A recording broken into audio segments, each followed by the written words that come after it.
Salut à toutes et à tous, bienvenue dans cette nouvelle vidéo de notre série YouTube Les coulisses des entrepreneurs, où on va à la rencontre d'entrepreneurs qui nous racontent leur développement, leur passage du stade de l'idée jusqu'au stade d'une entreprise résiliente avec plusieurs employés, qui a sa communauté, qui a une base client fidèle et qui a réussi à surmonter ce doute initial, est-ce que je vais pouvoir en vivre?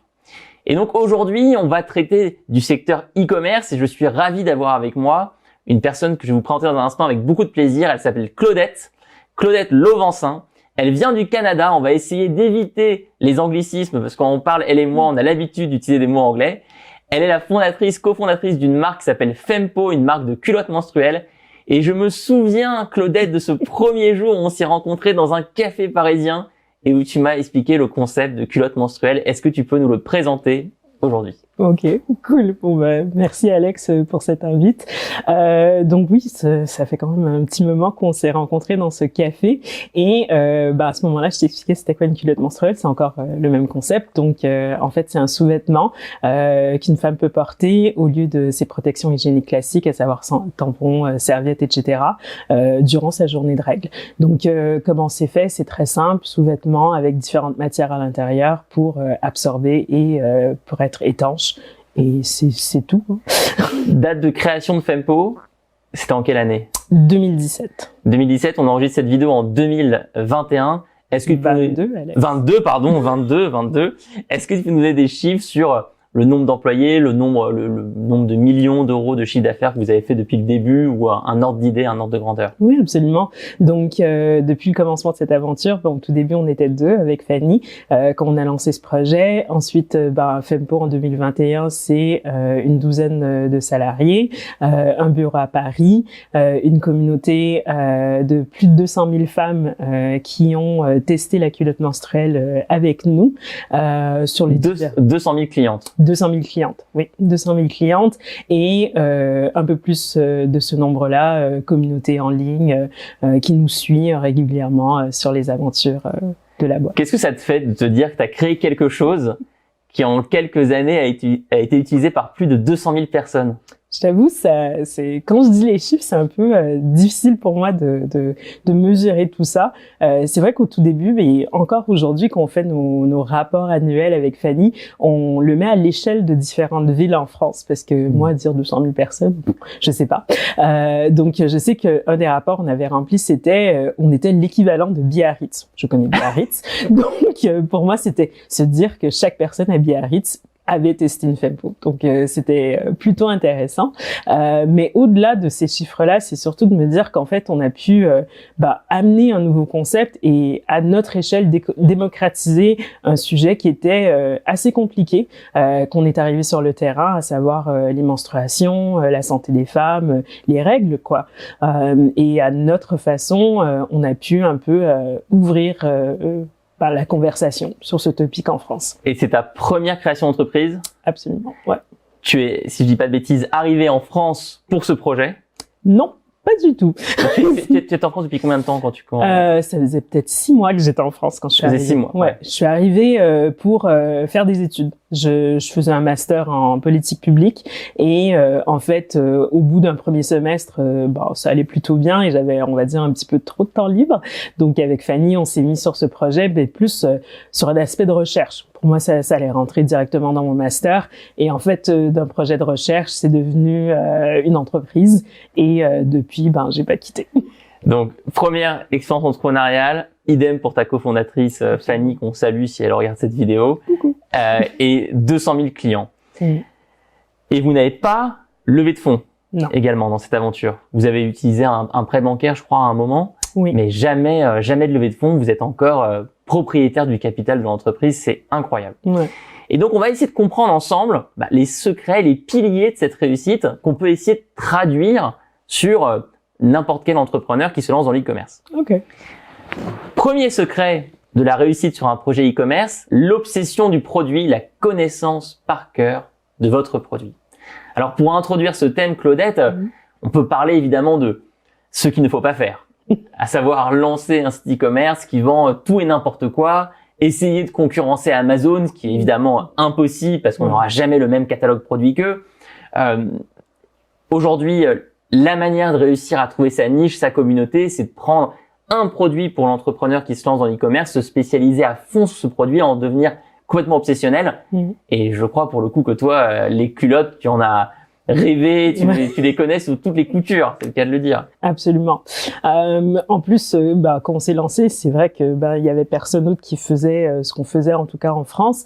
Donc il fallait qu'on développe finalement ce produit. Il fallait qu'on le comprenne, qu'on le teste, qu'on le valide. Donc toutes les étapes avec Fanny, on les a vécues. Que ça soit le sourcing des matières, que ça soit la recherche d'une modéliste, que ça soit le test au porté, le test en réel. On a tout fait.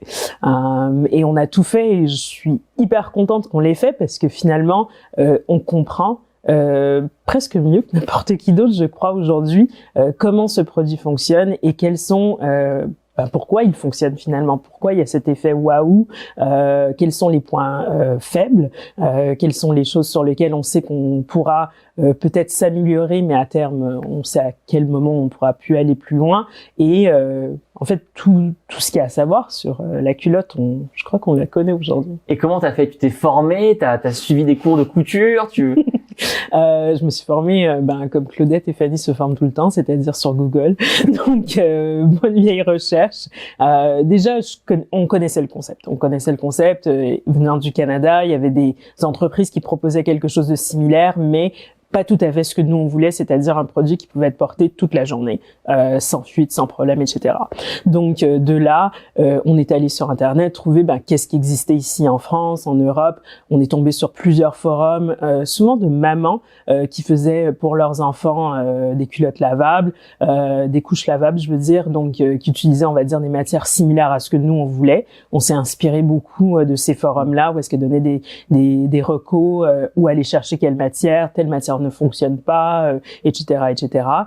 Et ensuite, plutôt que prendre des cours de couture, j'ai des petites bases en couture parce que ma mère est couturière, mon grand-père est tailleur, Fanny aussi. Et je dis pas que c'était très beau ce qu'on a fait, mais avec une bonne vieille machine à coudre, on est allé chercher des coupons de tissu dans des ateliers à Paris et on a fait nous-mêmes nos premiers protos pour voir comment tout ça apparaissait. Et en plus, pour nous, c'était un peu, ça nous faisait sourire parce qu'on est toutes les deux très manuelle, très curieuse finalement, et c'était très difficile pour moi de me dire que j'allais donner à quelqu'un cette partie qui, je trouve, hyper intéressante, qui est la construction finalement du produit.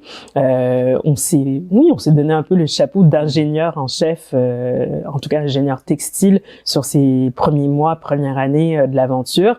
Éventuellement, c'est Fanny qui a vraiment pris le côté production, mais sur ce qui est sélection de matière, test, etc., on a vraiment travaillé main dans la main. Et une fois qu'on avait un peu validé ce qu'on voulait, elle a pris le flambeau et est allée voir là où il fallait des producteurs, des fournisseurs qui pouvaient nous aider à industrialiser ce qu'on avait conçu. Et vous avez testé aussi vous-même, évidemment, les premiers protos, les premiers produits. Ah oui, absolument, parce que sinon, c'est pas très crédible notre histoire. et aussi, on est concerné, si tu veux, par la problématique. Donc, on a testé nous-mêmes le produit, mais vu la nature même de ce qu'on fait, t'as l'opportunité de tester sur 3, 4, 5 jours dans le mois. On a vite compris qu'il fallait qu'on aille chercher d'autres personnes pour nous aider. Et je crois que par instinct, et on est plutôt contente de l'avoir fait comme ça, on a testé auprès de personnes qui ne nous connaissaient pas. C'était pas nos copines, nos cousines, des gens proches qui allaient nous encourager, peu importe. On est vraiment allé chercher des personnes qui ne nous connaissaient pas, qui, elles, cherchaient un produit similaire à ce qu'on proposait et qui nous ont donné leur vrai avis sur ce qu'on venait juste de construire. Quel conseil tu donnerais à un ou une entrepreneur e-commerce qui n'arrive pas à avoir cette obsession pour le produit? C'est pas le bon produit pour toi. Si t'en es pas fou, si tu t'as pas un intérêt mais vraiment sincère pour ce que tu proposes, en fait ça se sent. Ça se voit, ça apparaît dans la façon qu'il est décrit, les fiches produits, le texte, les manières de l'utiliser.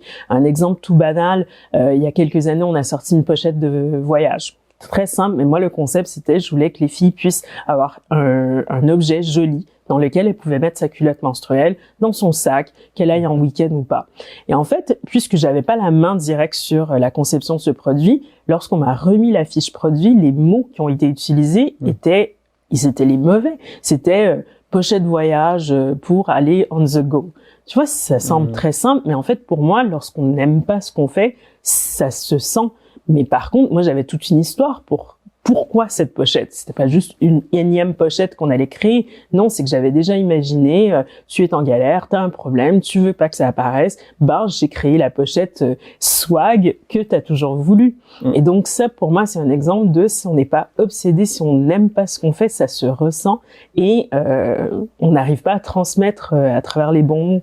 Donc si on n'a pas cette obsession, il faut aller faut trouver le bon produit. C'est aussi simple que ça. Et on va venir dans un instant sur le discours de marque. C'est un autre pilier de la réussite en e-commerce. Mais je me souviens d'avoir vu un des premiers témoignages de vos clientes sur le site qui m'avait vraiment marqué à vie. Une maman qui disait « J'ai été convaincue parce que vous mentionniez dans la fiche produit que la culotte menstruelle pouvait être une solution quand j'ai une enfant qui est handicapée et qui connaît ses premières règles et je sais pas comment lui expliquer. » Et le témoignage était super long, je sais pas si tu t'en souviens. Ouais, vous avez eu plus, 200 000 clientes, donc il y en a beaucoup. Mais là, je m'étais vraiment dit, c'est ça l'obsession produit, quoi. C'est là qu'on voit le résultat. C'est quand un client nous dit, j'ai vu votre expertise, j'ai vu votre obsession et je vous en suis reconnaissant. Oui, et on sait pour qui et pourquoi on a créé.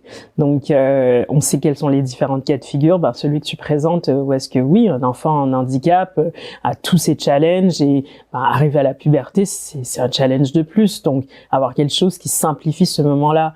Et nous, on a plein de cas de figure comme ça, que ça soit des femmes sportives, des femmes en situation de handicap, les premières règles d'une adolescente, la fille qui est étudiante, qui a des journées à rallonge de 12 heures et qui a juste pas le temps. Donc en fait, on les a tellement vécues avec elle, ces différentes expériences, qu'on arrive à dire voici la situation dans laquelle Fempo peut en effet vous accompagner. Et surtout, en plus, situation très drôle dans ton industrie. On sait que les marques de lingerie traditionnelles ont souvent été dirigées par des hommes qui ne connaissent rien au sujet. C'est l'œil masculin sur le corps de la femme. Hein. Donc là, ici, encore une fois, nous, on a créé quelque chose qui nous ressemblait.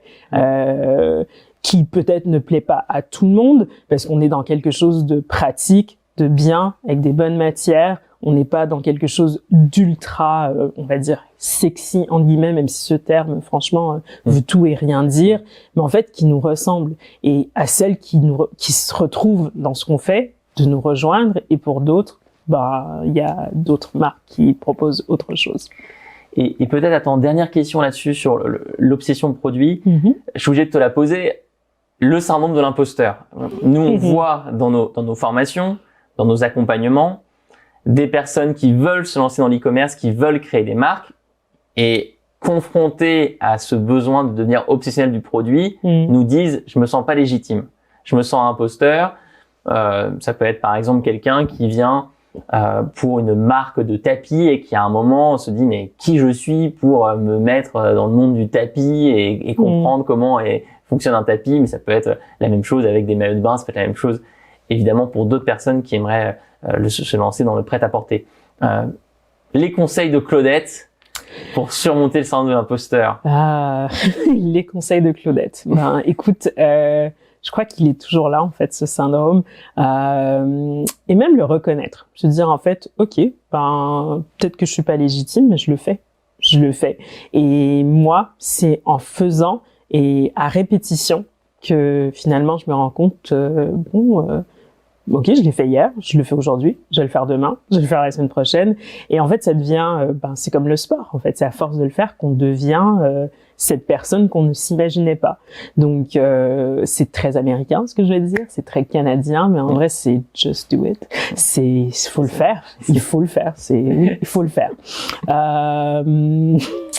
Mais et pour juste compléter ça, il y a une notion que moi j'adore qui est l'effet cumulé, où on appelle souvent aussi effet boule de neige, mais qui est ce qui décrit simplement le fait que si on fait quelque chose un petit peu chaque jour, au bout d'un an, au bout de 2 ans, au bout de 5 ans, on n'a pas idée de l'expertise qu'on va prendre sur ce sujet. Si on fait un peu de sport chaque jour pendant 5 ans, en super santé. Si on fait un petit peu de marketing chaque jour, au bout de 5 ans, on est très fort en marketing. Et si on apprend à faire des culottes et qu'on les recompose et les reconfectionne chaque jour pendant 5 ans, on a une expérience, mais qui vaut 1000 fois plus que n'importe quelle école de modélisme. On appelle ça des écoles de modélisme. Oui, de modélisme, de tout. Et il y a des vrais experts, hein. En fait, on a été accompagnés, mais en effet, ce que tu décris, nous aussi, on l'appelle un peu la méthode des petits pas avec Fanny. Et c'est vrai que chaque jour, un petit pas.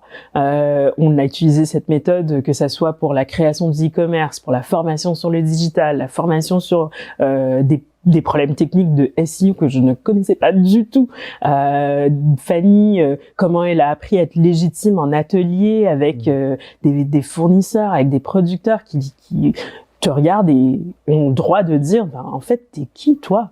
Tu vois, tu débarques avec tes patrons et tu me dis que tu veux faire un produit inconnu, mais c'est en faisant finalement, et on fait des erreurs, on ne connaît pas le secteur, mais au bout d'un moment, ben on prend de ce qu'il y a à apprendre des gens autour de nous, on se trouve des mentors, on prend des exemples, on fait à semblant, mais on se donne les moyens, parce que finalement, si on n'essaye même pas, ben on saura jamais. Et c'est ce que Fempo m'a vraiment appris, parce qu'encore une fois, je suis venue à la base, moi, en formation, c'était une formation en politique publique. C'est des études. Oui, c'est des études en politique publique. Oui, en politique publique, c'est vraiment, je viens de l'académie, en fait. Je viens pas du tout du monde du commerce, mais c'est en faisant que aujourd'hui, ben oui, 4 ans plus tard, 5 ans plus tard, je me sens un peu plus légitime, même si je sais qu'il y a certains sujets que je continue à hésiter, mais c'est la vie, c'est l'histoire d'une vie, quoi. Donc deuxième secret pour réussir dans l'e-commerce, travailler son expérience client de A à Z avec un niveau de détail absolu. Alors de quoi on parle là? Claudette, j'ai encore envie une fois de commencer par ce qu'il ne faut pas faire, la mauvaise expérience client en e-commerce. C'est ce qui m'est arrivé par exemple ce matin, encore une fois, où j'ai reçu un SMS de colis privé me disant et un colis est là pour vous. Je n'étais pas chez moi, je me souviens pas avoir fait cette commande. Quelqu'un m'appelle et me dit ah bah vous n'êtes pas chez vous, je prends un mot sur 2 au téléphone. Et puis finalement la personne m'a raccroché au nez, je ne sais toujours pas quel était ce colis. On m'a envoyé un SMS auquel je ne peux pas répondre, me disant vous allez être recontacté pour replanifier votre colis. Je ne sais toujours pas de quoi il s'agit, mais on peut aussi penser à ces délais de livraison qui sont beaucoup trop longs, à ces colis qui arrivent parfois dans un emballage un peu douteux, ou ils arrivent dans un état aussi parfois un peu douteux. Et à l'inverse de ça, je sais que toi et moi on a une référence, puisqu'on aime, toi tu viens de l'Amérique du Nord, et puis moi c'est le Canada et les États-Unis, c'est des endroits que j'aime beaucoup. Apple, le dieu de l'expérience client. Moi je veux juste donner ce dernier exemple, mais rappelons-nous la fois où on a acheté un Mac pour la première fois et on est ressorti avec une valise. On porte cette petite valise et on l'amène chez nous et on fait le unboxing, parce que le déballage. Bon, alors comment est-ce que tu as créé une expérience client exceptionnelle chez Fempo? Ben, en pensant à toutes ces choses-là. Déjà, en arrivant ici, oui, j'ai vécu différentes expériences clients à mon arrivée qui m'ont laissé un peu dubitative. Je me suis dit, bon, ok, il y a quand même du travail à faire. Et en fait, l'expérience que je voulais, c'est un événement. Je voulais que lorsqu'une cliente reçoit une culotte Fempo, qu'elle se dit c'est un petit colis qu'elle a reçu d'une copine, de quelqu'un qu'elle connaît, qui a pensé à elle, et là, elle a en main la clé. Et donc, pour penser à ça, il y a différentes choses qu'on a imaginées. De un, je ne voulais pas que ça soit un colis. Je voulais que ça soit quelque chose qui arrive en boîte aux lettres la plupart du temps. Pour différentes raisons. Déjà, l'expérience récupérer un colis, l'ayant vécu à Paris, je n'ai pas du tout apprécié. Donc, je me suis dit, qu'est-ce qu'on peut faire pour que on évite tout ce qui est, point de relais, point de pick-up, file d'attente à la poste et tout et tout. Et vu la taille de notre produit, on s'est renseigné et on pouvait passer en boîte aux lettres. Donc, on s'est dit, ok, cool. Quand il y a une culotte, jusqu'à 3. Jusqu'à 3 culottes. Jusqu'à 3. Et en moyenne, vos commandes, c'est... Au début, c'était en moyenne 1 voire 2. Oui, c'était 1.7. Et aujourd'hui, c'est toujours le cas. C'est-à-dire qu'en c'est un petit moyenne, peu plus élevé aujourd'hui. Aujourd'hui, c'est plus élevé. Oui, c'est plus élevé, mais on a adapté le packaging qui continue à pouvoir être livré en boîte aux lettres par la poste. Donc, on a vraiment pensé notre évolution de packaging avec cette restriction qui est on fait tout pour que ça passe en boîte aux lettres 90% du temps. Donc c'est déjà un détail incroyable. T'évites des frictions énormes. Énormes. Ça veut pas dire que c'est sans friction, mais au moins on sait que un grand nombre de fois ça atterrit dans la boîte aux lettres. Donc ça c'était la première étape. Deuxième étape, c'est que je voulais que ça soit un colis pensé comme si c'était un envoi, parce que des lettres, on en reçoit de moins en moins, sauf des factures ou du publipostage. Donc en fait, quand on reçoit une lettre, des fois c'est peut-être une personne, c'est sa grand-mère ou ta tante, donc quelque chose qui a été pensé. Et donc à l'ouverture, il y a la culotte Fempo qui elle est dans un emballage craft. Donc on voulait quelque chose qui était recyclable et recyclé. Donc on a pensé au craft, mais aussi qui est emballé. Les premières fois on a vu le packaging Fempo, les gens nous ont dit mais on dirait des petits pains au chocolat quoi. C'est des petits emballages tout sympas avec un petit autocollant qui décrit le produit, la taille, etc. Et surtout on a inclus dès le départ, et au début c'est moi qui les écrivais à la mano, des cartes manuscrites décrivant le produit, son usage et comment nous contacter s'il y avait des questions, besoin d'un suivi ou quoi que ce soit. J'ai encore des photos de ces premières cartes-là, où est-ce que c'était vraiment un petit projet de... un projet de bricolage, quoi. J'avais des paillettes un peu partout, mes crayons dorés, avec mon numéro de téléphone, WhatsApp, s'il y avait un message, un typeform, si elle voulait nous laisser une review. En tout cas, c'était vraiment pensé pour se dire... Il y a une vraie personne qui a pensé à toi, qui a créé ce colis et qui te l'a envoyé. Je te cacherai pas que la lettre à la mano, ça peut durer très longtemps parce que écrire manuscrit, et en plus c'était des pavés ce que j'écrivais. Donc j'ai raccourci un tout petit peu le texte, mais la carte manuscrite jusqu'à 2022, on l'a gardée. C'est encore aujourd'hui des cartes écrites à la main. Le texte, il y a un texte type sur l'usage et les étapes, mais c'est encore une personne qui, elle, écrit merci Alex, enjoy ta culotte, bise, est signé par la personne en question. Il avait écrit à 200 000 personnes. Exactement. Et ce qui est super intéressant, parce que au début c'était juste une volonté, j'avais un petit peu de temps, je voulais faire des cartes, mais je sais qu'aujourd'hui c'est ce qui fait la différence. Lorsque les gens parlent de leur unboxing Fempo, à 100% des fois, ils parlent de cette carte manuscrite. Elles sont surprises parce que c'est les petites attentions qui des fois sont automatisées, on cherche à comment le robot va nous sauver, mais en fait c'est les choses qui ne scalent pas, qui font la différence, qui démontrent qu'un humain a été a participé finalement à la création de ce colis. Et même sur nos enveloppes, ça j'ai oublié de le mentionner, mais encore une fois, vu que c'est des enveloppes qui passent à la poste, pendant très très très longtemps, voire 3 ans et demi, c'était des timbres, des vrais timbres qui étaient sur nos enveloppes. Non pas parce que c'était moins cher, parce qu'en fait ça coûtait un petit peu plus cher que les étiquettes de la poste, mais encore une fois parce que pour moi c'était une vraie enveloppe créée par une vraie personne qui avait vraiment apposé 4 timbres dessus, et en plus on avait des timbres collectionneurs, donc des fois on avait la collection Astérix Obélix, des fois c'était des oiseaux, des fois c'était encore une fois nos histoires, nos stories, nos reposts sur Instagram, c'était trop mimi, ce mois-ci c'est les oiseaux du nord de l'Afrique sur les pochettes Fempo. Mais c'est toutes les petits moments finalement que on perd lorsqu'on essaye trop rapidement d'industrialiser les choses, d'automatiser, de gagner des petits points de marge en fait. Et pour moi, c'était pas possible. C'était pas possible de perdre sur cette partie-là. Sinon, les fois où j'ai dû faire des modifications, faire des changements, la conversation était toujours la même. Si j'enlève, il faut que je le remette quelque part. Donc, si j'enlève les timbres, qu'est-ce qu'on va créer pour compenser? Et donc, c'est devenu des interactions personnalisées avec le service care. C'est devenu un support client disponible du lundi au dimanche, de 8h à 22h. Vous faites le samedi et le dimanche? Absolument. Absolument. Parce que, on sait qu'on est sur une population. En plus, on reçoit quand même beaucoup de messages le dimanche. Parce que, le dimanche, c'est la journée où est-ce que, la semaine, elle est passée tellement vite. On avait des questions, on avait des suivis. Finalement, j'ai vu un article sur la culotte Fempo, mais j'avais une question de suivi. Et en fait, il y a quelqu'un de disponible le dimanche, tous les dimanches, qui répond aux questions. Et elle nous dit, vous êtes là. Ben oui, on est là. Non, ce n'est pas un robot qui dit merci de votre question. Vous êtes numéro 36, on vous répondra dans 3 jours.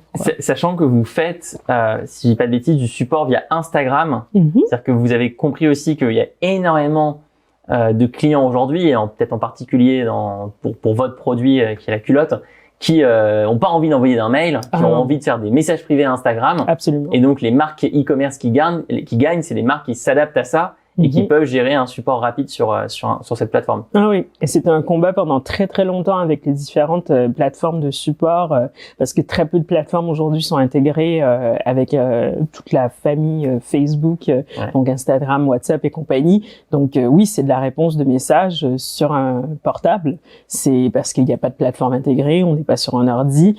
Là, il y a des changements récemment, mais oui, il y a quelqu'un qui a tous les jours cette tâche, et en fait c'est plus naturel parce que c'est rejoindre tes clients là où elles sont. C'est pas les forcer via ton canal parce que c'est ce qu'il y a de plus simple pour toi. En fait, envoyer un MP, oui, c'est ce qu'il y a de plus simple, donc il faut que tu la retrouves. Vous utilisez quoi aujourd'hui comme outil pour gérer tout ce service client du lundi au dimanche? On utilise 2 outils. Donc on a Customer, qui est un outil américain, justement parce que c'était le seul qui était intégré avec Facebook et Instagram en MP. Donc c'est la raison pourquoi on l'a choisi clairement, parce que je crois qu'on est dans une infime minorité de personnes en France aujourd'hui qui utilisent Customer. Et à l'occasion, on utilise également un suivi par téléphone classique. Donc dans certains cas, tout dépendant de la cliente, c'est un petit peu trop compliqué de faire des échanges à l'écrit. Donc on propose un rendez-vous téléphonique pour résoudre la situation. Et alors, en plus de ce service client tous les jours et sur Instagram, sur les réseaux sociaux, en plus des enveloppes et du petit mot, est-ce qu'il y a d'autres éléments qui, selon toi, font vraiment l'unicité de Fempo en expérience client? Est-ce qu'il y a des, surtout moi je suis intéressé de savoir le futur, est-ce qu'il y a des choses que tu as envie de mettre en place pour encore plus améliorer cette expérience client? Je crois que un des éléments, et je sais pas si ça répond nécessairement à ta question, mais au départ, ce qui était très naturel pour nous, c'était de répondre comme si on parlait à des gens qui nous connaissaient. Donc avec un ton comme tu m'entends aujourd'hui, je suis pas très formelle, j'ai pas les grands mots.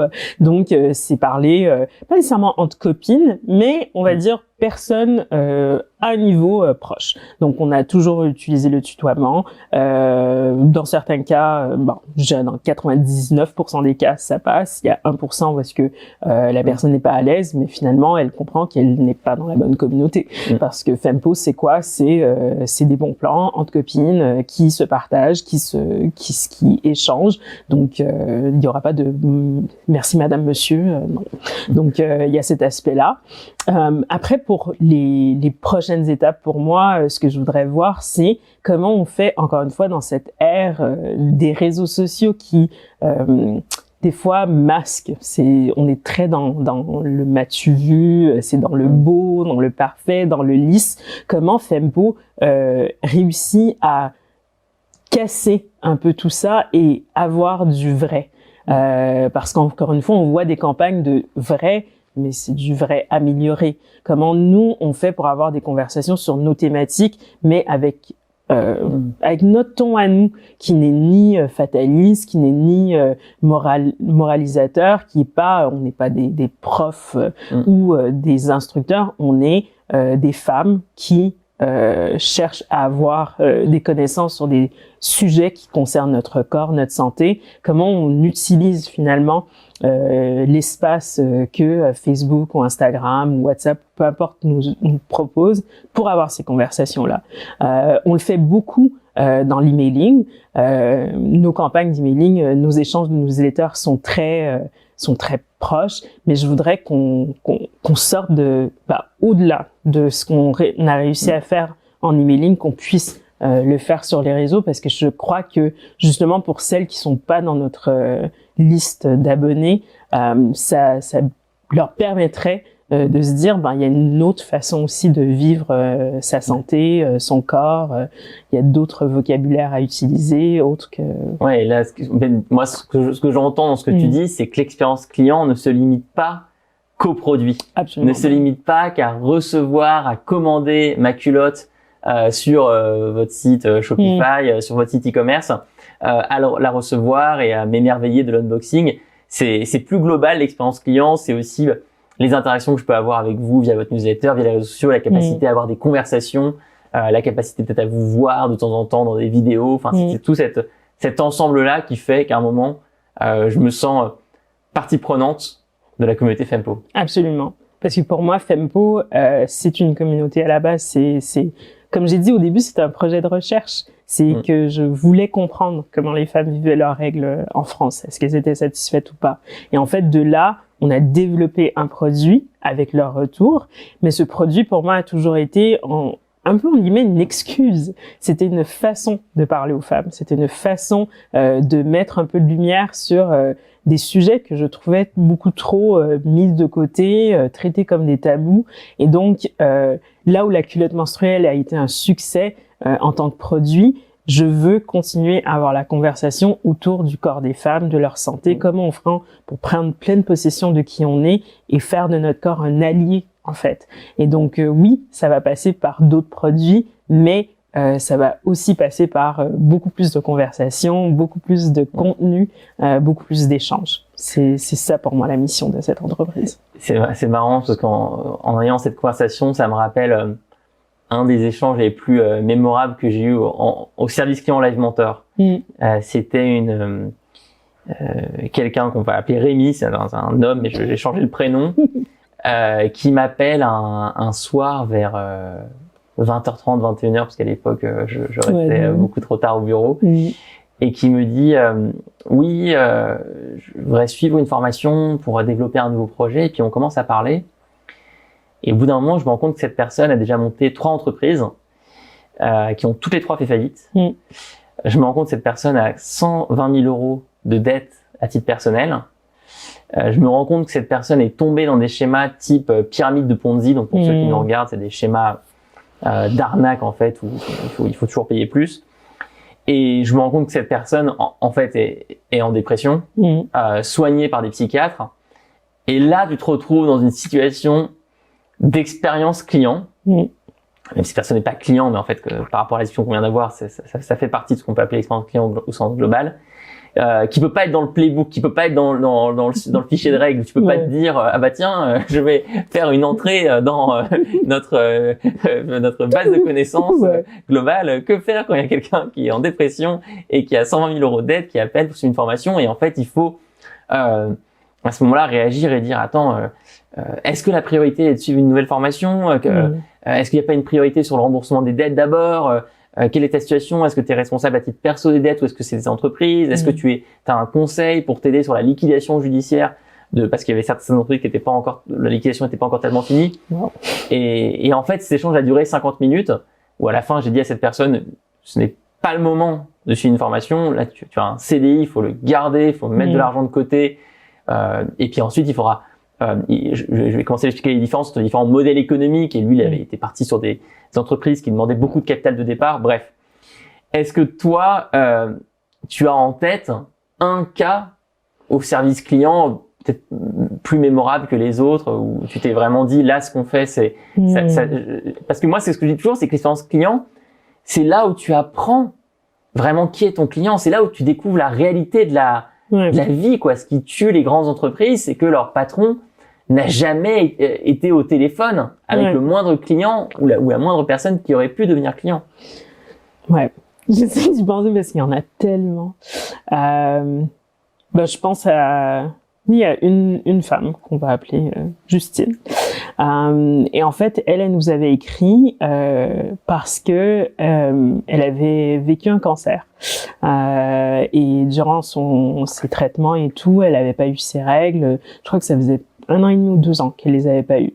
Et quand elle les a recommencé à les avoir, elles étaient beaucoup plus douloureuses à cause des différents traitements, etc. C'était devenu assez compliqué. Donc tout ce qui était protection classique, elle ne pouvait pas. En plus, elle travaillait des longues heures. En tout cas, tout bref, tout ça pour dire que quelqu'un lui avait proposé la culotte menstruelle qu'elle ne connaissait pas.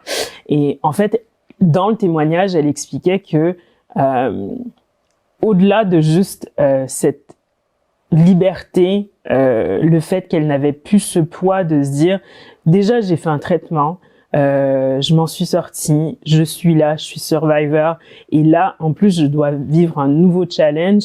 Vous avez réussi à enlever cette épine de mon pied. Et en fait, cette histoire-là, elle se répète 10 000, 20 000 fois, mais c'est le contexte dans lequel elle nous l'a partagé. Le fait qu'elle se sentait suffisamment à l'aise de me dire non, c'est pas que la culotte Fempo m'a permis de faire ma journée de travail, c'est vu le contexte de ce que j'avais vécu 2 ans avant, vous avez vraiment, vous m'avez enlevé un souci que je voulais juste pas avoir. Et le fait que cette personne se sentait suffisamment à l'aise d'écrire à Claudette et Fanny à info@fempo.co, je me suis dit, mais franchement, on a créé un truc de ouf, en fait. Et ces histoires-là, on les a à répétition. On a des mamans qui nous écrivent pour nous remercier parce que leurs filles ne vont pas avoir, tu vois, elles vont être au collège durant leur première règle, elles vont pas avoir la, qui met honte de potentiellement avoir une tâche. Et c'est juste le fait que les femmes nous racontent leurs histoires, des choses que je sais qu'elles ne racontent pas à d'autres personnes. Oui. Je me dis qu'on a créé un espace où est-ce que, en anglais, ça serait safe space, je sais pas, un espace où est-ce qu'on on est bien. Et encore une fois, ça, c'est pas un produit qui te donne ça, c'est les gens autour, c'est notre façon d'être, c'est notre façon d'écrire, notre façon de vivre ce projet. Et donc oui, moi c'est plus qu'un cas, c'est l'ensemble des femmes qui ont partagé un moment de vie avec moi et Fanny, avec toute l'équipe, qui franchement je suis émue des fois quand j'y pense et j'évite d'y penser parce que sinon bon ça peut me tétaniser, mais ouais, je trouve que c'est vraiment hyper intéressant ce qui se passe. Je crois qu'on peut dire que quand t'as ta marque e-commerce et que tu sens qu'un de tes clients te raconte quelque chose qu'il n'a jamais ou qu'elle n'a jamais raconté à quelqu'un, tu as créé une expérience client qui est mémorable. Ouais. Toute dernière question là-dessus. Est-ce que tu as en tête de rajouter dans l'expérience client de Fempo toujours plus d'éléments communautaires, de réussir à faire de la conversation croisée entre tes clientes sur ces thématiques de santé, sur ces thématiques d'hygiène, sur les thématiques... Oui, absolument. Je crois que c'était la première année de Fempo. On a fait un forum, une soirée, où est-ce qu'on a fait venir une politologue, une personne, une femme médecin, une danseuse, et en fait, on a eu une mini-conférence en février pluvieux, un peu comme on les a tout le temps à Paris, et plus de 300 femmes sont venues, hommes et femmes. Il y avait plein d'hommes aussi dans la salle. Et en fait, on a animé cette soirée un peu sous prétexte de soirée Fempo, mais pour moi, c'était une soirée d'échange, de partage de connaissances. Certes, il y avait des professionnels, donc il y avait une politologue qui a parlé un peu du corps des femmes, qui avait sorti un bouquin sur le sujet. T'as une femme médecin qui a donné un peu le cours de SVT qu'on n'a jamais eu, durant lequel des dizaines de filles ont dit « mais je ne comprends pas. Pourquoi on m'a jamais dit ça ?» Et après, une danseuse, juste pour montrer en fait le corps, comment il bouge, etc. Et donc, en fait, pouvoir recréer ce type d'événement pour moi serait énorme. Bon, après le contexte actuel, les événements physiques, c'est un petit peu devenu compliqué et Zoom ne permet pas tout à fait la même proximité, mais si j'avais vraiment cet aspect-là, je voudrais qu'on puisse le recréer. Idéalement, si on avait un espace Fempo où est-ce qu'on pourrait faire venir des gens régulièrement, je serais hyper contente, mais aussi un espace itinérant, pourquoi pas faire les différentes grandes villes, faire des ateliers, parce qu'encore une fois, ne serait-ce que juste ce cours de SVT qu'on n'a jamais eu, énorme, des choses de base en fait, et je me rends compte à quel point on connaît plus le fonctionnement de son ordinateur que son corps, et c'est c'est pas possible de continuer comme ça. Donc, si on peut créer des espaces comme ça d'échange, si on peut aller chercher des expertes ou des femmes qui, elles, ont une expertise sur un sujet donné et avoir un partage, parce que les connaissances, elles sont là, l'information, elle est là. Comme je t'ai dit au tout début, pour nous, comment on s'est formé, Google. L'information, elle existe. C'est juste qu'on n'a pas un espace où c'est un condensé où on peut facilement échanger sans avoir honte, sans se dire oh mais ma question est un peu bête, j'espère qu'on va pas se moquer de moi. Non, en fait, la question, et en plus nous on les reçoit régulièrement, on nous envoie des questions, on nous dit bon on s'excuse, c'est peut-être un peu bête comme question, mais est-ce que vous pouvez en fait il y a pas de question bête. Donc si on peut créer des espaces comme ça pour des échanges, ça serait pour moi énorme. Après encore une fois, j'ai 10 000 projets dans ma tête, création de contenu, que ça soit écrit. J'ai une obsession avec la voix. Moi, le podcast et la vidéo, j'adore depuis toute jeune. Et je trouve que c'est un espace aussi intime parce que, du coup, quand on est dans l'oreille de quelqu'un, on peut plus facilement transmettre certains messages. Donc, oui, il y a plein de possibilités pour Fempo parce que le sujet est énorme, en fait. Comme je te dis, pour moi, la culotte, c'est le prétexte. C'est le prétexte. Non, c'est le prétexte derrière le fait de se sentir en confiance, de se sentir dans son corps. Et là-dessus, alors on pourra en détailler ça pendant des heures, mais il y a des concepts de podcasts aux États-Unis vraiment intéressants. Moi, je suis tombé récemment sur un podcast incroyable qui décompose le rapport des couples à l'argent, qui invite un couple pour venir parler de comment ils gèrent l'argent dans le couple. Mais ça, c'est l'autre tabou, hein. Franchement, l'argent... c'est peut-être le deuxième après énorme. Tout ce qu'on se dit pas sur notre portefeuille. Et t'as peut-être aussi dans un domaine un peu plus proche du vôtre, Esther Perel, qui est donc la grande gourou de la sexualité, qui a un podcast aussi assez incroyable où elle déconstruit des problématiques de couple autour de la sexualité, du désir au bout de 5 ans, 10 ans, 15 ans.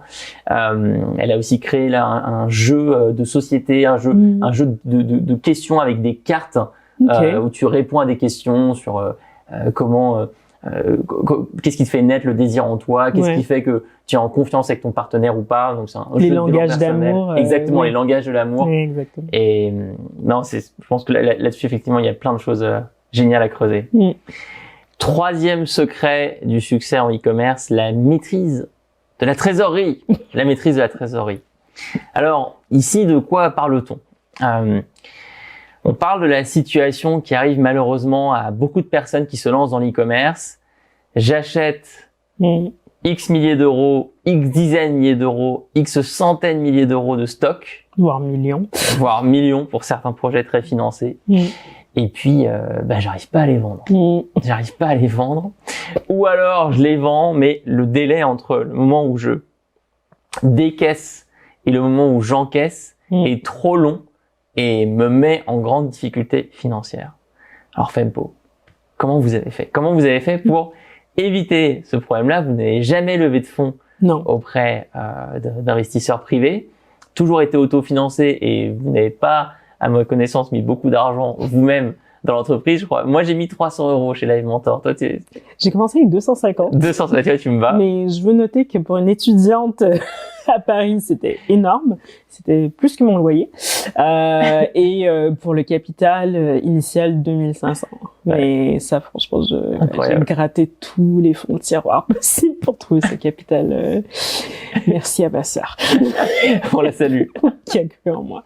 Non, sinon, concrètement, après le capital, qui était plus une question administrative, on a rencontré le bon banquier au bon moment, qui a cru en Fanny et moi, et qui a, je ne sais pourquoi, accepté de nous faire un prêt, parce qu'encore une fois, profil étudiante étrangère et primo-entrepreneur sans backup, nous a fait un prêt de 50 000 euros qui nous a aidé concrètement à acheter les matières premières. Parce que ça, c'était quelque chose sur lequel on n'avait aucune marge. Si on voulait créer un produit en atelier, industriellement, il fallait acheter des matières premières via des fournisseurs qui ont des minima de commandes relativement importants. Mais en fait, ces 50 000 euros, pour nous, c'était quasi 4 fois ce qu'on avait besoin. On avait vraiment... on s'est donné une énorme marge finalement et on a utilisé une très petite partie Et en fait, on s'était promis avec Fanny et moi qu'on n'allait jamais utiliser le prêt pour se payer, que ça allait être que pour de la matière première et que on allait financer une première prod et que de là, il fallait que les ventes financent la croissance de Fempo, que ça n'allait pas être l'argent de la banque, parce que toutes les deux on a une éducation qui fait en sorte que les dettes c'est pas bien, qui nous a servi à bien ou à mal des fois dans notre histoire entrepreneuriale, mais pour nous c'était je ne peux pas être en dette personnelle, surtout c'est pas possible. Fourmi, écureuil. C'est ça. Donc on a via nos petits tableaux Excel déterminé ok, si on achète X nombre de matières premières, voici ce qu'on peut faire en première production et en te rencontrant toi Alex, on est tombé sur le concept de la précommande et en fait on avait déjà réservé de la place à l'atelier mais les productions n'étaient pas encore dues et donc on a ouvert le site et on a proposé de la précommande qui était tout nouveau je crois parce qu'on est quand même sur du 2017, fin 2017, début 2018 à Paris, prépayé pour quelque chose, je crois que c'était pas très connu. Donc effectivement, non, c'était le tout début et il y a eu une éducation chez les clients à comprendre que pour des marques naissantes qui n'ont pas des moyens comme Amazon, il n'y a pas d'autre moyen en fait pour les soutenir que de précommander les produits, de croire dans l'histoire, de croire dans la passion des fondateurs fondatrices et se dire ok, je vais attendre X semaines pour avoir les premiers prototypes. Exactement. Et donc nous cette première production, elle a eu ses hauts et ses bas et c'était tout un ça a pris un petit peu plus de temps. Tu pourrais raconter en détail, il y a eu un petit accident. Petit accident de parcours. Donc le premier atelier qui devait nous livrer, pour la faire très courte, a fait faillite. En fait, a fait faillite, était sous scellé judiciaire, les salariés mis en grève à l'extérieur. Donc elle a jamais vu le jour. Et on a dû rapidement, mais très rapidement avec Fanny, trouver un plan B qui nous a mis un retard de 5 semaines au final, qui était quand j'y pense aujourd'hui, j'ai absolument aucune idée comment on a réussi à faire, mais finalement ce qui devait être de la précommande sur 2 mois a pris 3 mois. Donc les clientes ont reçu leur première Fempo 3 mois plus tard, mais grâce à ces précommandes-là, on avait la trésor initiale et c'était juste une question de rattraper, si tu veux, ce qu'on avait en prêt de matières premières. Et pendant presque la première année complète de Fempo, on n'a jamais produit plus que ce qui avait été précommandé. Donc on avait des délais d'attente qui, au tout début, c'était 3 mois. Après, on a raccourci à 2. On a réussi à avoir un temps de prod qui était environ de 5 semaines, 4 à 5 semaines, parce qu'il faut savoir, le temps que tu prennes la matière, que tu l'envoies, que l'atelier te trouve un moment, parce qu'on n'était pas sur des grandes quantités, donc pour eux 300 unités, ils vont pas se bouger. C'est plus entre 2 productions qui trouvent le temps. Donc on avait quand même réussi. Je crois que 1 mois, c'était vraiment ce qu'il y avait de plus raisonnable. Et en fait, on avait même toute une logique de communication autour du mois. Parce que un cycle, c'est en moyenne 28 à 31 jours. Donc c'est l'idée d'attendre un cycle avant d'avoir ta culotte Fempo.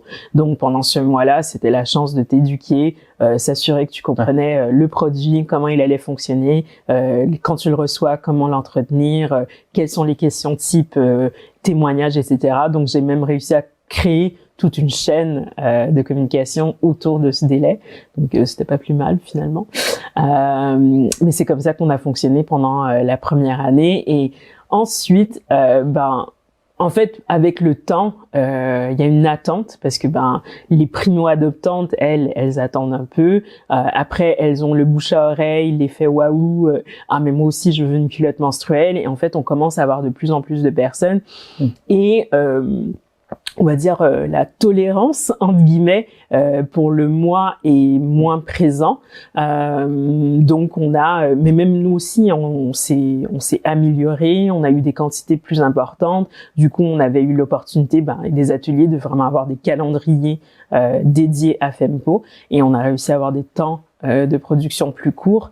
Et c'est comme ça qu'on a fonctionné. Et c'est encore comme ça qu'on fonctionne aujourd'hui. Et tu te rappelles du montant en chiffre d'affaires de la toute première campagne de précommande? Je me souviens du nombre d'unités. Donc c'était 306 unités à 30 €. Donc je suis pas très bonne en mathématiques. Ouais, mais 90 000. Ouais, quelqu'un fera 9 ou 90, je sais pas. Bon, Okay. on vous laisse faire le calcul. Ouais, 306 précommandes. On verra qui n'est pas la comptable dans cette boîte. Mais pourtant, on parle de chiffres. On y croit jusqu'au bout. Ouais, jusqu'au bout. Mais donc, oui, toute une série, en fait, de campagnes de précommande qui, à chaque fois, ont permis de ramener un montant plus important dans les caisses et de mettre de plus en plus d'argent de côté. Ouais. Est-ce que vous avez utilisé d'autres leviers pour optimiser vos finances? Je sais qu'en ce moment, il y a beaucoup de marques e-commerce qui vont utiliser des solutions de financement des campagnes publicité. Il y a notamment une entreprise qui s'appelle Silver, S-I-L-V-R, qui analyse les statistiques de ton Shopify. En gros, il regarde si ton site e-commerce est rentable ou pas.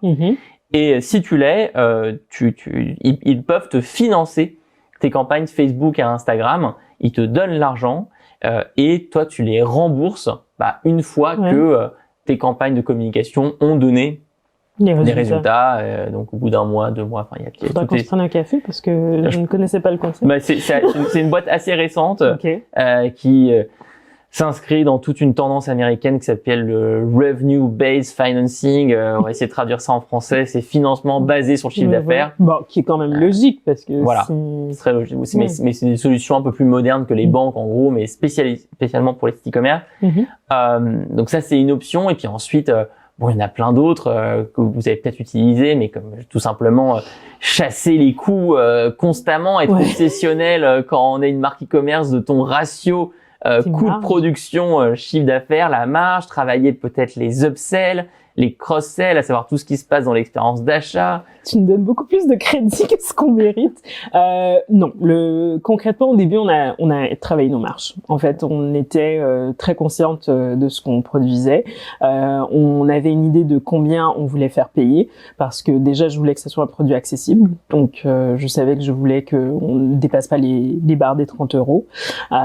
Et donc, c'était travailler avec cette contrainte de voici le prix que je me suis fixé, voici la qualité de matière que je vais aller chercher. Où est-ce qu'on peut aller travailler le reste? Donc travailler le reste, c'est les quantités produites, c'est les choix d'atelier, c'est les promesses de production, c'est dans certains cas de la précommande de matières premières parce que c'est ça qui coûte, en tout cas pour nous, qui nous coûte très très cher. Et donc si on a une promesse sur l'année avec un fournisseur, il baisse les prix. Versus j'achète un petit peu, 100 mètres ici, 200 mètres par là, en fait tu payes le prix du gros. Donc on a beaucoup travaillé ces aspects-là. Après, cross-sell et upsell, c'est un peu compliqué pour nous parce qu'on est très très longtemps resté monoproduit. Donc, monoproduit, tu vois, on pouvait proposer 2, 3, 4 culottes Fempo, mais au-delà de 4 culottes, le discours, il est fini.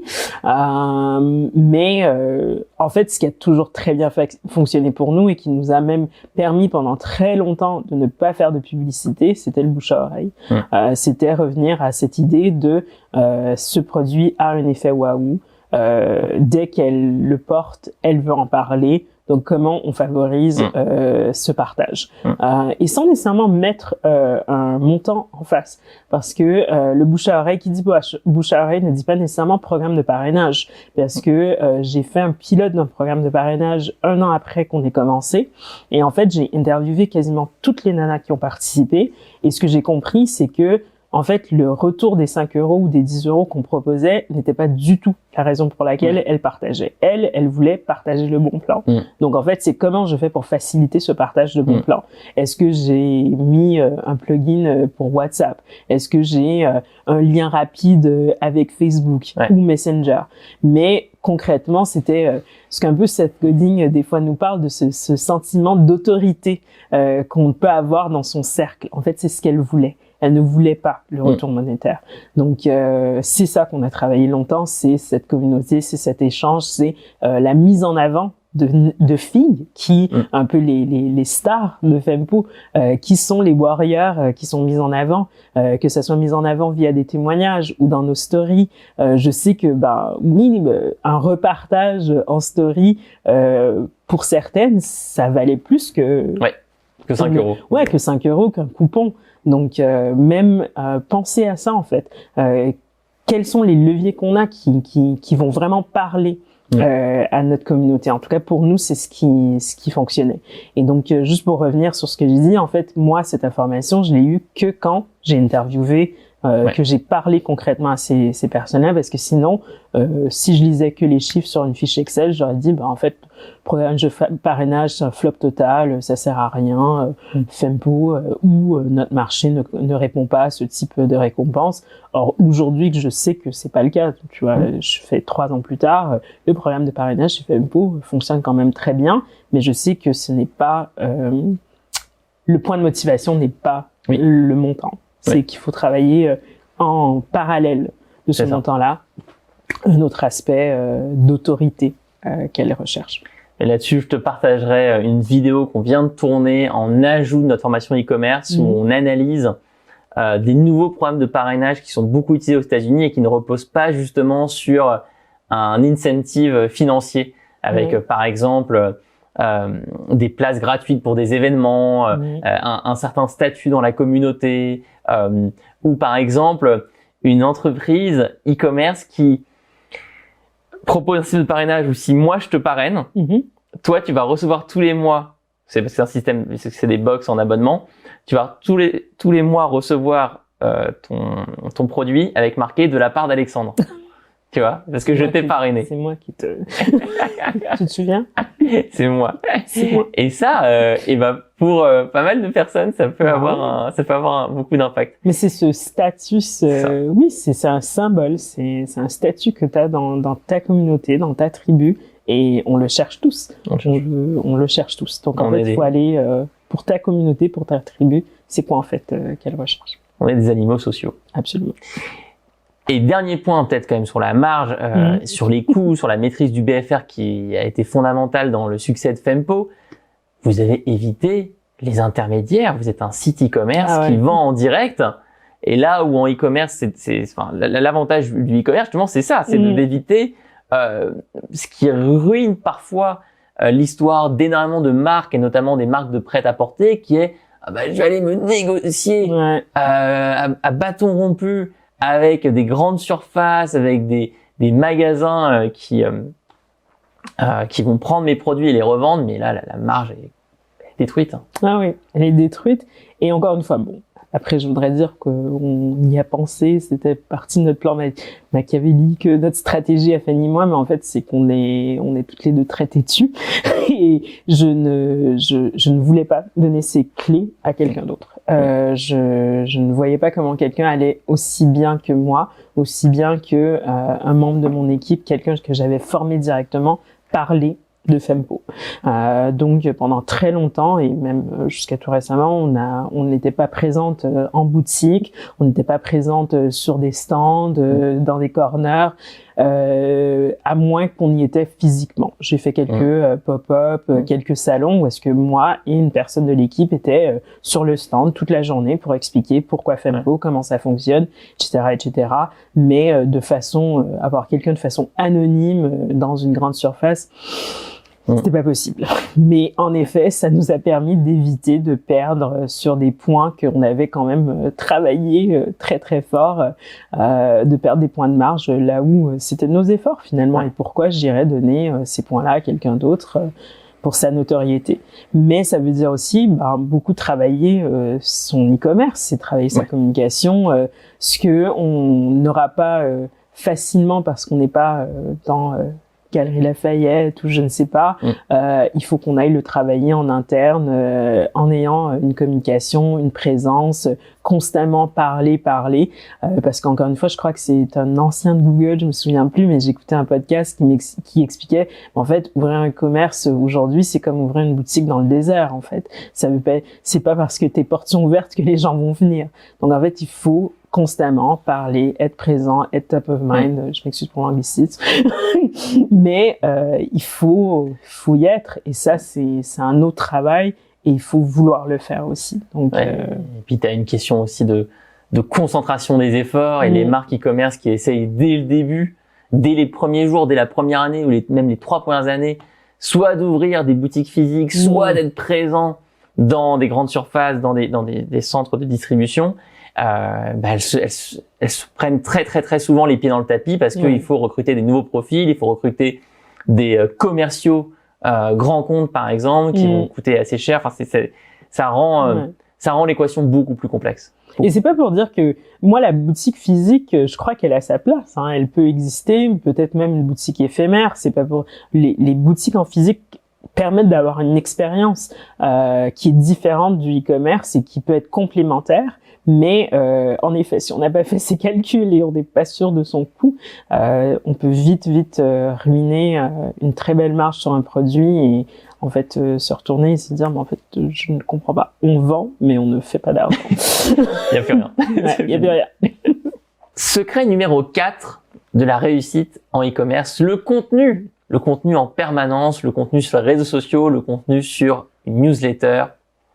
Claudette, je me souviens de l'époque où on bossait ensemble, de l'époque où tu suivais une de tes premières formations et je me souviens de ce blog de Fempo, la première version de votre blog, où en regardant les statistiques, je vois un article apparaître sur l'endométriose. Et à l'époque, alors mea culpa, je reconnais, c'est peu tout ce que c'était que l'endométriose. J'étais célibataire, bon, voilà, c'est pas ce qui peut en partie m'expliquer, enfin m'excuser. Mais je me souviens effectivement d'avoir vu cet article extrêmement détaillé sur l'endométriose. Je découvre que c'est un problème qui malheureusement touche beaucoup de femmes. Et en fait, c'était vraiment le début de la stratégie de contenu de Fempo qui aujourd'hui te tient, je sais, beaucoup à cœur.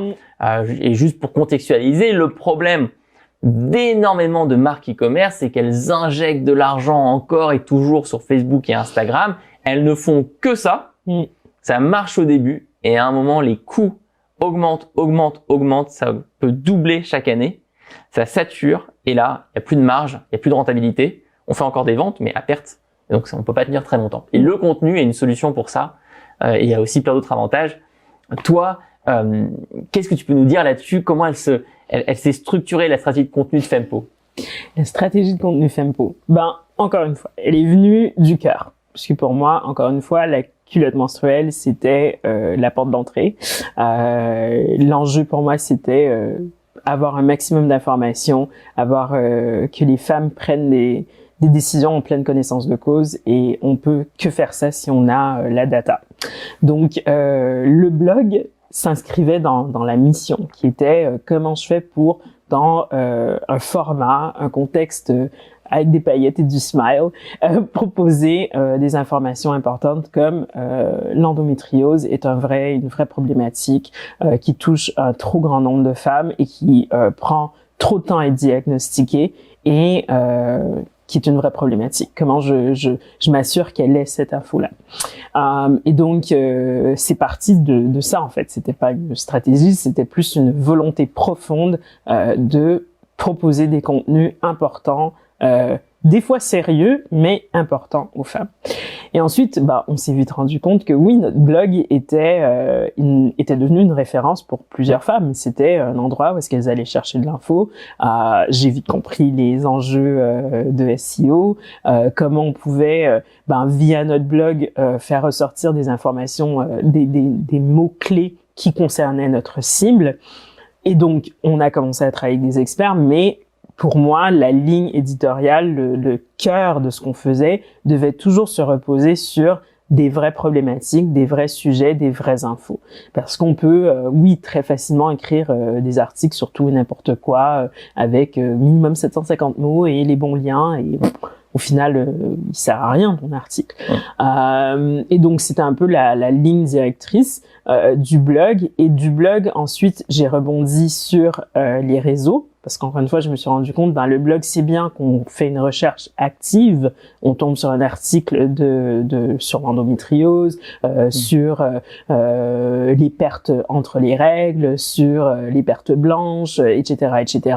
Donc, si on est à la recherche de l'info, on tombe sur le blog de Fempo et peut-être à l'occasion, on s'inscrit à la newsletter ou éventuellement on achète quelque chose. Mais qu'est-ce qui arrive si on est sur Instagram en mode divertissement, je regarde des photos de petits chats. En fait, comment je fais pour m'assurer que les 100 000 personnes qui, elles, sont sur cette plateforme, elles aussi ont accès à cette information-là?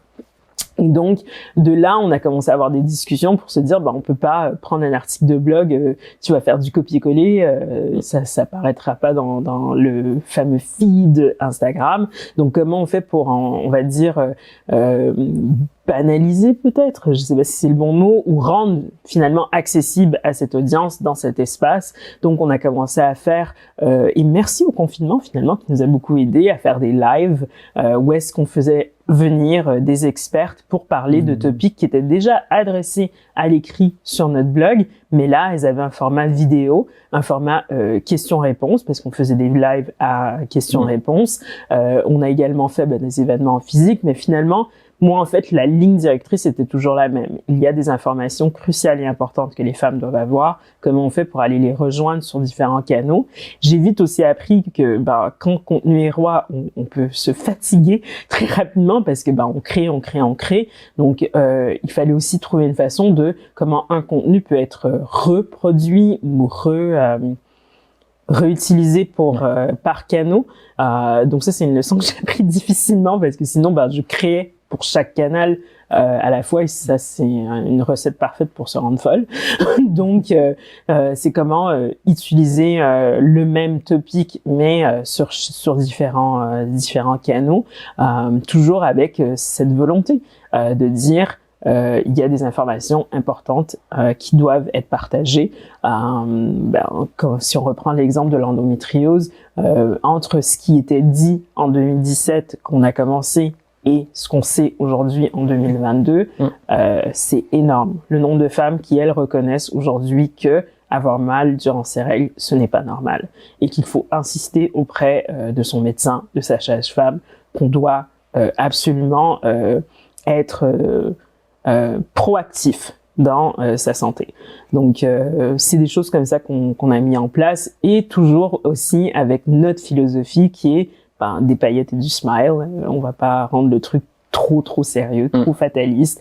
On va aussi beaucoup travailler le témoignage parce que c'est pas parce que nous on est allé chercher sur internet qu'on a la réponse ultime. Il y a du vécu aussi. Donc on a très souvent on s'est reposé sur le témoignage pour illustrer un peu ce que nous on avait en tête. Et l'autre partie que j'ai peut-être un peu moins développée ici, c'est la newsletter, parce que dans un espace de newsletter, on s'est rendu compte aussi que c'est un espace où est-ce que on avait beaucoup plus d'opportunités d'échange direct, parce que des fois les commentaires sur les réseaux, ça fait ping-pong, les gens sont timides et tout, mais dès qu'on avait un espace où est-ce qu'on privé, appel à témoignages, Q&A, ça se lâche. Donc c'est aussi un espace qu'on utilise pour créer du contenu, pour faire de l'échange et de la pédagogie un peu.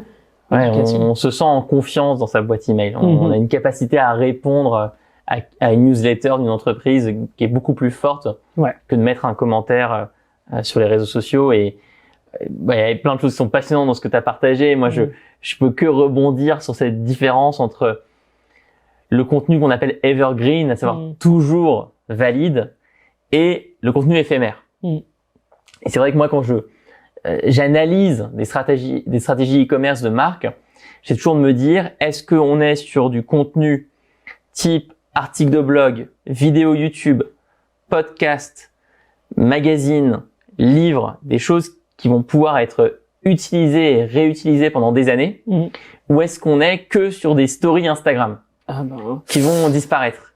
Et le problème, c'est qu'il faut les deux. C'est qu'aujourd'hui, les stories Instagram, le contenu très éphémère sur Facebook, TikTok, là encore autre chose. On sait, c'est le monde, on se sent vieux, toi et moi. Alors on n'est pas vieux pourtant, mais on a du mal. Quand je vois TikTok, moi je me sens comme mon père quand je lui parle de YouTube. Tu vois, c'est le même, c'est horrible. Ils font quoi sur la télé? C'est horrible. Mais donc, il y a premièrement cette distinction entre les deux types de contenu, et je crois que une force de Fempo, c'est d'avoir fait très tôt un blog, d'avoir très tôt investi dans les emails. Alors, on va dire les emails, c'est un peu entre les deux, parce que d'un côté, oui, tu les envoies. Donc, une fois qu'ils sont envoyés, tu dis, je peux pas les réutiliser. Mais en fait, si, tu peux les réutiliser au bout d'un certain temps. Tu mets en place ce qu'on appelle des séquences automatiques qui sont et voir qu'est-ce qui fonctionne, et voir ce qui fonctionne pas. Quelqu'un qui s'inscrit à un newsletter, automatiquement, il reçoit une série d'emails. Quelqu'un qui vient de commander un produit, automatiquement, il reçoit une série d'emails. Donc ça, c'est un premier sujet. Est-ce que le contenu est vraiment très éphémère ou pas? Et de l'autre côté, la question que j'ai envie de te poser, c'est qui crée le contenu? La première fois, je pense que c'était toi. Oui. Tu as écrit, toi, Oui, très mal. Je suis tellement timide parce que déjà, j'écris pas nativement en français. Je suis beaucoup plus à l'aise en anglais. Donc, je crois que tu as été victime de toutes mes fautes d'orthographe et de syntaxe. Mais ce que j'ai appris, c'est que en fait, là où j'ai une force, c'est dans le squelette. Je sais toujours ce que je veux dire. Et en fait, j'ai pris la parole avec Fanny sur ce que moi j'appelle un peu plus le contenu éditorial, d'opinion, lorsqu'on donne un peu le ton de les 6 prochains mois, c'est quoi Fempo, la direction sur l'année, c'est quoi notre vision pour la marque, pour la communauté, pour le topic de la santé. C'est des thématiques qu'on aborde. Tu vois, j'écris ça très mal, mais des fois en bullet point, et après quelqu'un derrière, mais au propre, et je relis et je valide. Après, il y a d'autres sujets qui pour moi sont des sujets, on va dire, techniques, qui eux sont écrits par des personnes techniques, qui ont des connaissances, parce que c'est très important de toujours avoir les bonnes informations, qu'on dise pas de bêtises. En plus, lorsqu'on commence à parler de santé et de bien-être, vite on se fait repérer sur différentes législations, dont la HEAT, c'est H-E-A-T de Google. Donc ils sont très très pointus sur le conseil, en fait, le conseil sur la santé. Donc il faut vraiment faire très attention, qu'on cite bien nos sources. Si c'est un témoignage, c'est autre chose, mais si c'est un article qui a pour vocation d'être du conseil ou de la référence, de vraiment dire est-ce qu'on est un corps médical ou pas. En tout cas, il y a vraiment des règles à respecter. Et nous, on n'est pas un corps médical. Donc on pointe vers les bons espaces, toujours en ayant ce caveat, disclaimer. Tu vois, ceci est un conseil. Si vous avez des vraies problématiques, merci de contacter votre professionnel de la santé, médecin, sage-femme, etc. Mais qu'est-ce qui peut se passer sinon? Si Google doute de ton article, ils vont te déréférencer et tu vas disparaître de Google, en fait. Absolument. Tu peux absolument disparaître, l'ayant vécu 2 fois. Tu peux disparaître, pénalisé, passer de page numéro 1 à 27 du jour au lendemain. Mais c'est des législations parce qui ont vraiment le lien vers les sources. Exactement. Ou l'article a un ton trop médical versus conseil. Donc là, on est dans le technique de ce qu'on fait. On est vraiment dans un secteur particulier et c'est très important d'avoir ce type de législation parce que on se retrouve avec tu vois des blogs des fois où est-ce que c'est tout et n'importe quoi. Prendre une tisane de scie pour guérir ça. Des gens qui disent pouvoir guérir des cancers avec je ne sais pas quoi. Donc oui, c'est pour protéger, je suis tout à fait d'accord avec son existence, mais ça met une responsabilité sur la marque et qui devrait l'être. Après, c'est un cas particulier. Je dirais que d'autres blogs n'ont peut-être pas de cette problématique et ils sont plus sur, on va dire, des sujets léger, le vêtement, l'industrie, le fournisseur, etc. Donc c'est pas les mêmes, les règles du jeu ne sont pas les mêmes. Mais juste peut-être pour revenir à ta question, entre le evergreen et l'éphémère, en fait, l'éphémère est pour moi c'est le petit bonbon ou la croche, mais derrière s'il n'y a pas une vraie substance, si on ne sent pas une certaine autorité ou un sérieux, l'éphémère fait que divertir. Ouais. Et dans le divertissement, on n'a pas un lien solide avec sa communauté, avec ses clientes, avec son audience. Parce qu'en fait, l'audience, je la traite pas que comme des clientes.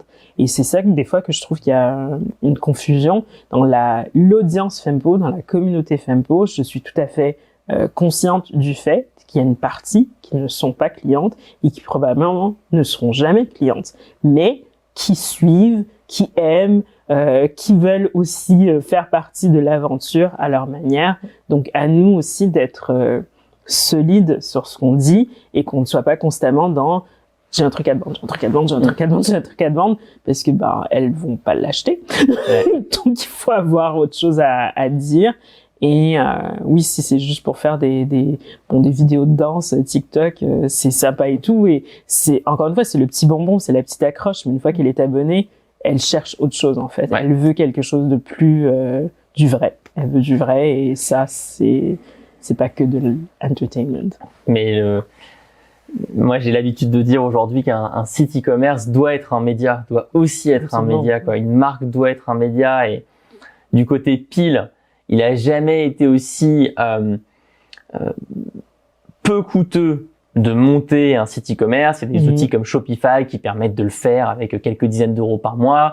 Il est possible de se brancher sur des fournisseurs. Enfin, il est possible de vraiment de donner vie à sa passion, alors que c'était impossible il y a 15 ans, il y a 10 ans, avec les solutions techniques de l'époque.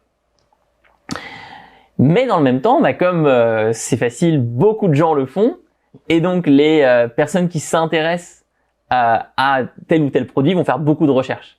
Et c'est là où le média, la capacité à avoir des articles, des vidéos, des podcasts qui créent la relation 6 mois avant, 1 an avant, 3 ans avant l'achat, sont absolument décisifs. Comment je vais le traduire, mais le contenu est roi en fait. Le contenu est roi et moi j'ai pris un peu, on va dire, mes exemples de grands médias, marques. Je pense à Oprah et son magazine et l'empire qu'elle a créé. Oprah Winfrey, pour ceux qui n'ont pas la référence. Je pense à Martha Stewart. Et tu vois, à la base, c'était quoi Martha Stewart? C'était une émission de cuisine, mais en fait, elle a créé une série, un magazine, une ligne de produits. Bon, ça commence avec cuisine, après, elle est dans toutes les pièces de la maison maintenant. Mais en fait, pour moi, c'était des exemples. Et après, à plus petite échelle, j'y pense aussi à Glossier, qui, eux, étaient un blog avant de devenir un e-commerce. Bon, ça, c'est la bonne étoile, on va dire, de commencer avec le blog pour ensuite passer au e-commerce. Mais pourquoi on revient à ces médias-là? C'est que chaque jour, chaque semaine, chaque mois, on est comme qu'est-ce qui se passe dans cet univers? Qu'est-ce qu'ils ont à me raconter? Qu'est-ce qu'il y a de nouveau? Qui vais-je découvrir à travers le prisme, l'œil de Martha, l'œil de Oprah, l'œil de Glossier? En fait, c'est ce qui fait revenir les gens. Et oui, comme tu disais, peut-être 1 an, 2 ans, 3 ans plus tard, ok, j'achèterai le mascara ou tous les mois j'achèterai du mascara. Mais c'est pas ça le but. J'y reviens parce que il y a un lien qui se fait régulièrement. Il y a un rendez-vous. Les rendez-vous qu'on avait quand on était petit, 18h le jeudi soir à la télé, c'est ce qu'on doit avoir aujourd'hui avec des marques et qui est peu fait, je trouve, encore. Non, ou mal. Ou mal.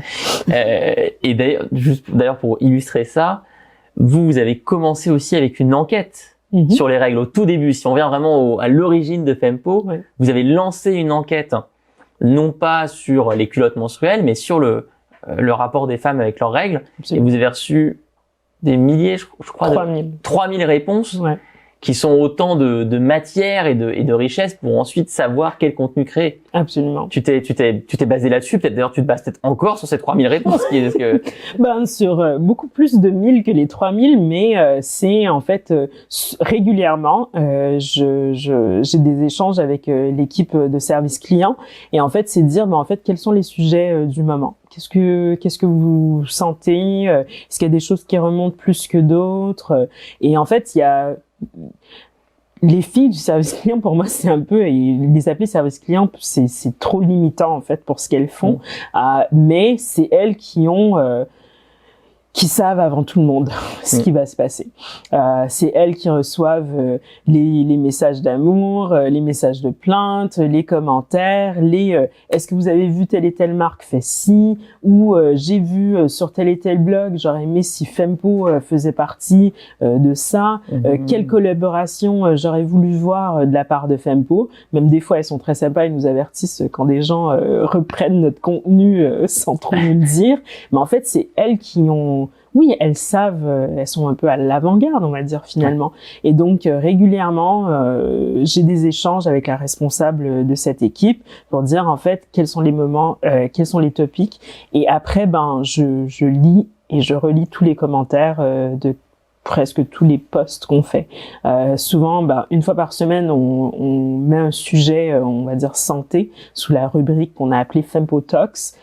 Donc c'est talks en mode on parle de quelque chose, et en fait les commentaires sont souvent source d'inspiration des sujets à venir. Donc du coup ce que je fais, c'est régulièrement je vais sonder la responsable service client pour savoir finalement c'est quoi les sujets du moment, qu'est-ce qui se passe, qu'est-ce que les clients ont à dire, et en fait qu'est-ce qui devrait être les sujets abordés soit sur une newsletter ou un article de blog ou peu importe. Et également ce que je fais, c'est que je lis les commentaires presque tous les commentaires qu'on a sur nos différents posts sur les réseaux sociaux, notamment sur Instagram. On a lancé un format qui s'appelle Fempo Talks, donc Fempo parle, et donc on parle d'un sujet souvent autour de la santé, cycle menstruel, etc. Et par exemple, cet été, on a lancé un sujet sur les règles douloureuses. Je crois qu'il y a fait plus de 900 commentaires. Et dans ces commentaires-là, on avait régulièrement des sujets qui revenaient autour de « j'ai une conversation avec ma sage-femme, elle n'a pas voulu me prescrire » ou « j'ai telle pathologie ». Donc en fait, on a pu repérer des sujets clés pour la communauté. Même chose, on avait fait un Fempo Talks sur la pose du stérilet en cuivre, parce qu'on savait que au sein de la communauté Fempo, c'était une des raisons qui menait à l'usage de la culotte menstruelle. Pour celles qui savent pas, après la pose d'un stérilet en cuivre, les règles sont souvent plus douloureuses et plus abondantes, donc une protection externe supplémentaire est nécessaire. Donc on savait que dans notre communauté, c'était un sujet important. On a posé sur l'audience Instagram et incroyable ce qu'on a eu comme commentaire, surtout qu'on a posé la question non pas sous forme de juste dites-nous comment vous l'avez vécu, mais surtout si vous êtes à l'aise de le faire, partagez votre témoignage, et si vous n'avez pas encore un stérilet, quelles sont les questions que vous avez peur de poser. Et donc c'est devenu vraiment un espace d'échange entre femmes, où est-ce que certaines disaient voici mon témoignage, pour celles qui veulent me poser des questions, je suis là en commentaire, ou vous pouvez m'écrire en MP, et donc pour moi, c'était incroyable de voir ça, mais ça m'a aussi permis d'identifier quelle part de notre communauté était vraiment affectée par ce produit, et quelle part était encore en questionnement, et comment je pouvais, de façon préemptive, créer un petit guide finalement sur les 10 choses à savoir, les 10 bonnes questions à poser, quoi dire si ton médecin refuse de te poser un stérilet. En fait, il y a un vrai discours à avoir, et bon, ça existe, ça n'inclut pas le doigt d'honneur, mais on peut concrètement s'expliquer et fermement demander ce produit. Donc en fait, c'est un peu préparer même sa rencontre avec son professionnel de la santé. Donc des choses comme ça c'est une source d'inspiration en fait pour moi. En tout cas, je ne manquerai jamais de sujets avec cette communauté, c'est impossible. Et là, tu viens de conclure avec un exemple vraiment très très très concret où je crée du contenu, même pas pour amener à mon produit, mais juste pour aider quelqu'un de ma communauté à résoudre un autre problème qu'il a ou qu'elle a dans sa vie, à savoir la discussion avec le médecin. Absolument. 5e et dernier secret de la réussite d'une entreprise e-commerce, on va essayer de conclure, de faire rapidement sur la fin. Une marque authentique, une marque incarnée. Alors, qu'est-ce que ça veut dire, Claudette? Créer une marque authentique, une marque incarnée. Comment réussir effectivement à se distinguer des autres marques? Comment montrer aussi le projet qu'il y a derrière, la mission qu'il y a derrière, pour peut-être, on l'espère, s'orienter un peu plus vers un monde où on fait confiance aux entrepreneurs que moi j'appelle les artisans, et on va faire confiance par exemple à Fempo pour acheter des culottes plutôt que de prendre la gamme Amazon, parce que pour info maintenant Amazon a sa propre gamme avec plein de choses, des serviettes de bain, des casseroles, de tout. On peut tout s'équiper. Alors comment faire? Ça peut être compliqué, j'avoue, parce que ça demande de se mettre en avant. Ça demande d'être. En fait, le mot authentique est tellement surutilisé que c'est difficile des fois de le décrire. Mais pour moi, c'est ne pas se mentir et ne pas mentir à ceux qui te font confiance. C'est dire lorsqu'on fait des erreurs, c'est dire lorsqu'on a des succès, lorsqu'on est fatigué, lorsqu'on ne sait pas quoi faire de son entreprise, sans trop se révéler, parce que bon, on n'est pas dans le format journal intime, hein. Mais par exemple, je sais que régulièrement, on fait un espèce de switch off des réseaux. Par exemple, en début d'année, pendant 1 mois, je ne publie rien. Et j'avertis tout le monde. Écoutez, c'est la fin d'année, c'est toujours une période un peu compliquée en e-commerce, on est fatigué, on a tout donné à la fin du mois et vous allez peut-être moins entendre parler de nous. On est toujours là, mais on est des humains et on a besoin de ce moment. On veut voir nos familles, on veut se reposer, on veut ne pas regarder son téléphone. Et donc, c'est des petits moments comme ça qui permettent que les gens se souviennent finalement que oui, certes, c'est une marque, mais c'est une équipe. Ce sont des vraies personnes et c'est pas une commodité que je prends sur une étagère et que je consomme sans trop me soucier de qu'est-ce qui s'est passé pour qu'elle arrive jusqu'à moi. C'est aussi se protéger, comme je disais, de pas tout donner tout le temps parce que ça peut vite devenir dans l'ego et se dire oui, je dois me mettre en avant, les gens m'adorent moi, Claudette. Non, en fait, non. Ils adorent peut-être ce que tu dégages, le projet, l'essence de tout ça, mais toi, ta personne, tu n'es pas ta marque, même si tu l'incarnes. Et même des fois, trouver plus d'une personne pour livrer le message. Peut-être que tu as une facette du message. Par exemple, j'aurais pu décider que je ne parle que de sujets entrepreneurial en ce qui concerne Fempo, Fanny sur des sujets santé et bien-être et une tierce personne sur je ne sais pas quoi. On n'a pas vraiment séparé les rôles comme ça, mais savoir que on n'a pas besoin d'être tout pour tout le monde. En fait, je suis pas une professionnelle de la santé, je suis pas une experte, je ne vais pas parler avec autorité. Par contre, je vais faire venir des gens sur ce sujet. Sur le produit, par exemple, on a une femme avec qui on a travaillé, Corinne, qui est diamant. Corinne a plus de 30 ans d'expérience dans la lingerie, elle connaît tout le monde, elle a tout fait, elle connaît tous les ateliers.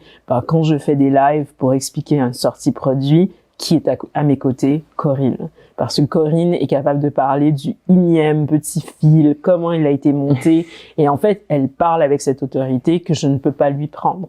Donc c'est ça aussi, c'est d'incarner sa marque, et en plus, elle a son petit maintenant, sa fanbase, les gens, quand est-ce que Corinne va revenir?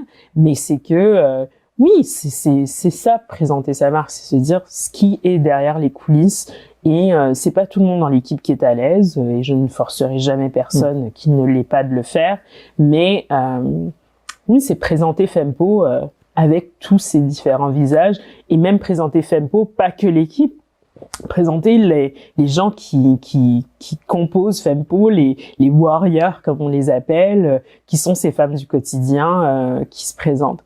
Donc c'est un peu ça.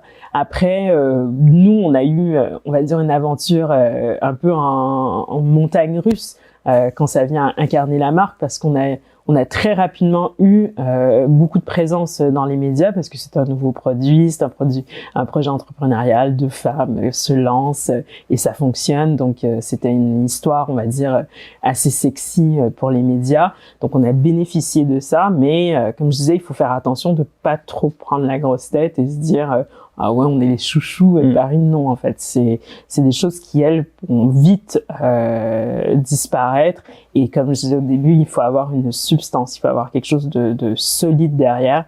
Et ça, c'est l'équipe, c'est la mission, c'est la mission, c'est le pourquoi de ce projet qu'on répète et qu'on vit et auquel on croit. Et si ça devenait qu'un jour je n'y crois plus, ben j'arrêterais de parler et il faudrait, parce que je serais incapable de vendre quelque chose, vendre dans le sens pas vendre la culotte, mais vraiment vendre un message, une mission auquel je ne crois pas. Mais j'y crois à fond, donc je continue et moi j'adore. C'est une très belle conclusion. Merci beaucoup Claudette d'avoir été avec nous aujourd'hui. Merci Alex. Pour celles et ceux qui nous regardent, qu'est-ce que vous pouvez faire? Vous pouvez déjà aller remercier Claudette, envoyez-lui un message sur son profil LinkedIn. Oui. N'importe où. Allez là, vous allez la trouver facilement sur internet, Claudette Lauvencin. Allez regarder Fempo pour vous, pour vos sœurs, vos cousines, vos enfants, n'importe qui. Allez voir. Moi, j'ai vécu l'histoire de l'intérieur au début. Je peux vous dire que c'était les premières en France à lancer ce produit et qu'elles ont une motivation absolument incroyable. Et enfin, si vous avez des questions, évidemment, suite au visionnage de cette vidéo, mettez un commentaire en bas. Dites-nous comment est-ce qu'on peut vous aider. Allez voir le programme de la formation e-commerce de Live Mentor, qui est sûrement la formation la plus adaptée si vous avez un projet de ce type. Elle peut être financée intégralement par Pôle emploi ou par le CPF, mais allez surtout voir le programme et les différents modules pour déjà comprendre le système global d'un projet e-commerce et toutes les composantes qu'il va falloir maîtriser. Merci à toutes et à tous et à bientôt.